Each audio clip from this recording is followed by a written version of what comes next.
পটুয়াখালীর রাঙ্গামালী উপজেলা পরিষদ নির্বাচনে আচরণবিধি লঙ্ঘনের জন্য দুঃখ প্রকাশ করেছেন ত্রাণ ও দুর্যোগ ব্যবস্থাপনা মন্ত্রণালয়ের প্রতিমন্ত্রী মোহাম্মদ মহিবুর রহমান।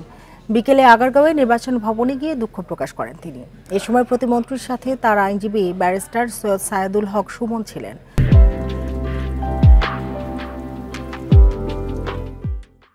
গত 31শে মে নির্বাচন কমিশন সচিবালয় থেকে নির্বাচনী আচরণবিধি লঙ্ঘনের অভিযোগে ত্রাণ প্রতিমন্ত্রীকে শোকজ করা হয়।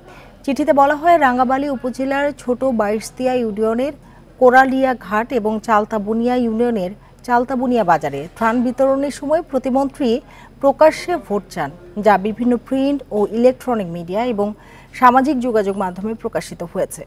নির্বাচন কমিশনারকে আমরা তাদের এই কর্মকাণ্ডের জন্য উনি ধন্যবাদ জানিয়েছেন যে তাদের কর্মকাণ্ডের জন্য যাতে নির্বাচনের ইমেজ যেত কোনোভাবেই যেন নষ্ট না হয়। এই জন্য উনি এটাও বলছেন যে কোনো কারণে আমার জানার বাইরে এরকম কোনো কারণেও যদি কোনো আইন আপনাদের ভঙ্গ হয়ে থাকে তো এটার জন্য আমি দুঃখ প্রকাশ করতেছি এবং ভবিষ্যতে আমরা আরও সতর্ক থাকব।